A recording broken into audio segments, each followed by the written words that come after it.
اعوذ باللہ من الشیطان الرجیم بسم اللہ الرحمن الرحیم لا الہ الا اللہ محمد الرسول اللہ صلی اللہ علیہ وآلہ واصحابہ وبارک وسلم۔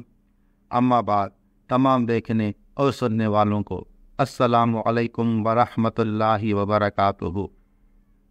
بسم اللہ الرحمن الرحیم کی تفسیر و شرح کے ضمن میں ہم ایک گفتگو پہلے ریکارڈ کروا چکے ہیں، اور آج ہم اس موضوع کو آگے بڑھاتے ہیں اور ہم اس بات پہ غور و فکر کرتے ہیں کہ بسم اللہ الرحمن الرحیم میں جو لفظ اسم استعمال ہوا ہے اس کے معنی اور مفہوم کیا ہے، بسم اللہ کے اسم سے کیا مراد ہے۔ اسما اسم یعنی نام، اسما اسم کی جمع ہے جس کا مادہ سین میم واو یا سمو ہے۔ اس کی بنیادی معنی ہے کہ وہ خصوصی علامت جس سے وہ شے پہچانی جا سکے اور دوسری اشیاء سے متمیز یا منفرد ہو سکے۔ کسی چیز کا محض نام جان لینا کوئی فائدہ نہیں دے سکتا جب تک ہم اس چیز کو پہچان نہ سکیں، اس کی خصوصیات کا علم نہ ہو جو اسے دوسری چیزوں سے الگ کرتی ہے۔ اسم اصل میں سمو ہے، اور سمو کے معنی ہے بلندی و معرفت۔ سمو سے ہی سماوات نکلا ہے، یعنی آسمان۔ آسمان کی کیفیت بلندی ہے۔ کسی وجود کی سب سے بلند چیز اس کا نام ہوتا ہے جس سے اس کی معرفت حاصل ہوتی ہے، یعنی نام سے اس چیز کا پتہ چلتا ہے۔ خود انسان کے وجود کی سب سے بلند چیز اس کا نام ہے۔ جس کا نام ہو اس کا پتہ نہ ہو تب تک نام کا علم کچھ فائدہ نہیں دیتا۔ یعنی جب ہم پانی کہیں تو ہمیں معلوم ہونا چاہیے کہ پانی کیا شے ہے اور اس کی خصوصیات کیا ہیں۔ پانی کے علم کا پہلا مرحلہ تو یہ ہے کہ ہم نے پانی دیکھا ہو، دوسرا مرحلہ یہ ہے کہ اسے چکھا ہو، تیسرا مرحلہ یہ ہے کہ اسے سونگھا ہو، چوتھا مرحلہ یہ ہے کہ اسے چھوا ہو، پانچواں مرحلہ یہ ہے کہ بہتے ہوئے پانی کو سنا ہو یا سمندر کی لہروں کی آوازوں کو سنا ہو۔ ہم نے پانی کو جھیل، دریا، سمندر کی مختلف کیفیات میں ملاحظہ کیا ہو، اور جب بارش ہوئی ہو تو اس علم کو بھی حاصل کیا ہو۔ ایک کیمیا دان کا پانی کے بارے میں علم اور طبیعیات دان کا پانی کے بارے میں علم اور ایک ماہر حیاتیات کا پانی کے بارے میں علم میں فرق ہوتا ہے۔ لیکن جس انسان نے کبھی پانی دیکھا ہی نہ ہو، اس کے سامنے ہم کتنی بھی مہارت سے پانی کا علم منتقل کرنے کی کوشش کریں، اس کو پانی سمجھ میں نہیں آئے گا جب تک اسے دیکھ نہ لے، کہ اشیاء کے علم کا پہلا مرحلہ تو دیکھنا ہے۔ جب اس انسان نے پانی کو دیکھ لیا، چکھ لیا، سونگھ لیا، چھو لیا، سن لیا، اپنے احساسات میں محسوس کر لیا، تو جب بھی اس کے سامنے پانی کا نام لیا جائے گا تو اس کے ذہن میں پا، الف، نون، یا کے حروف نہیں آئیں گے، بلکہ پانی کا عکس تیر آئے گا۔ یعنی ایک لفظ پانی اپنے اندر کتنی ہی باتیں اور علوم چھپائے ہوئے ہیں۔ قرآن کریم میں اللہ پاک فرماتے ہیں، ما تعبدون من دونہ الا اسماء سمیتموها انتم وآباؤکم ما انزل اللہ بہا من سلطان ان الحکم الا للہ امر اللہ تعبدوا الا ایاہ ذالک الدین القیم ولکن اکثر الناس لا یعلمون۔ سورہ یوسف کی آیت نمبر 40 ہے کہ تم مشرک حقیقت میں اللہ کے سوا کسی کی عبادت نہیں کرتے مگر چند ناموں کی جو خود تم نے اور تمہارے باپ دادا نے اپنے پاس سے رکھ لیے ہیں۔ اللہ نے ان کی کوئی سند نہیں اتاری۔ حکم کا اختیار صرف اللہ کو ہے۔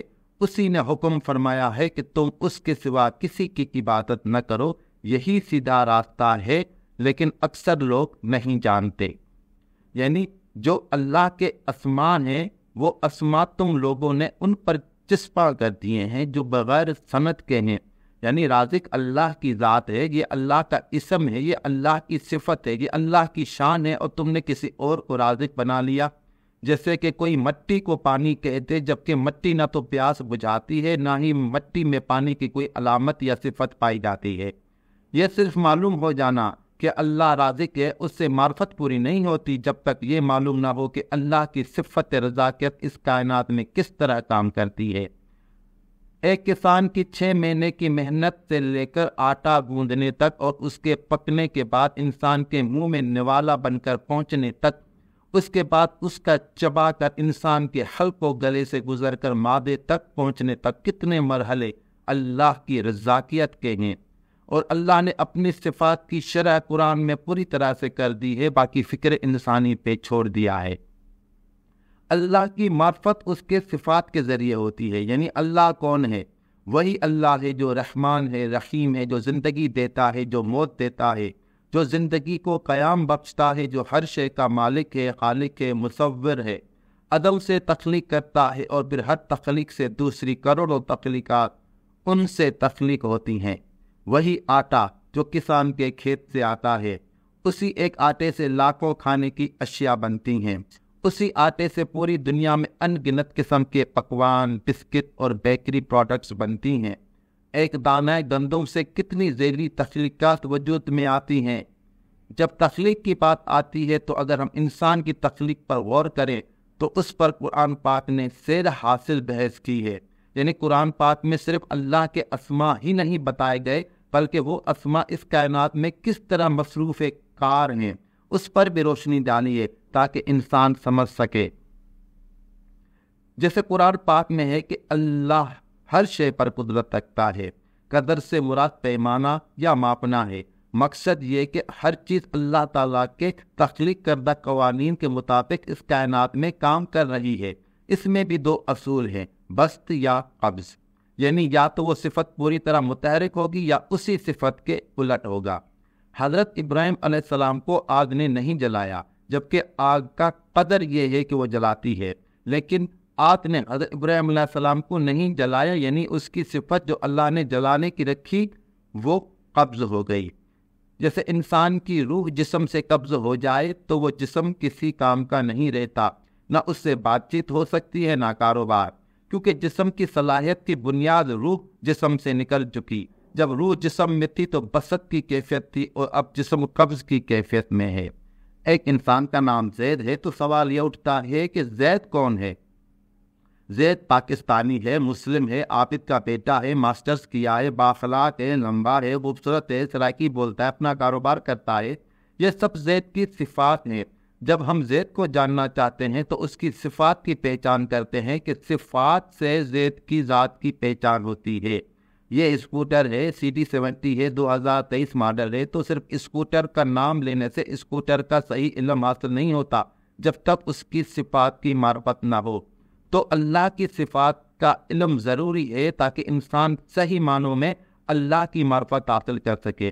اس لیے حضرت آدم علیہ السلام کو اللہ پاک نے اپنے اسماء کا علم عطا کیا، یعنی پورا تعارف کرایا کہ میں کون ہوں، اور پھر فرشتوں کے آگے جب حضرت آدم علیہ السلام نے اللہ کی صفات کا علم پیش کیا تو فرشتے حضرت آدم علیہ السلام کے آگے اللہ کے حکم پر سجدے میں گر گئے۔ یہی وہ علم ہے جس سے ہر کافر غافل ہے، یہ اللہ کے اسماء کا علم ہے جو مرکز ہے ہر علم کا۔ تو آج ہم اپنی گفتگو کو یہیں پہ ختم کرتے ہیں۔ یہ اس گفتگو کا پہلا حصہ ہے، انشاءاللہ تعالی ہم اس کا دوسرا حصہ بھی عنقریب جو ہے آپ کے سامنے پیش کریں گے۔ آج کے لیے ہم اتنا ہی موضوع رکھتے ہیں۔ اللہ پاک سے دعا ہے کہ اللہ تعالیٰ آپ کو خوش رکھے، اللہ تعالیٰ آپ کو آباد رکھے، اللہ تعالیٰ آپ کو زندگی اور آخرت کی تمام تر خوشیاں عطا فرمائے۔ وآخر دعوانا ان الحمدللہ رب العالمین۔ جزاک اللہ خیرہ، شکر، الحمدللہ رب العالمین۔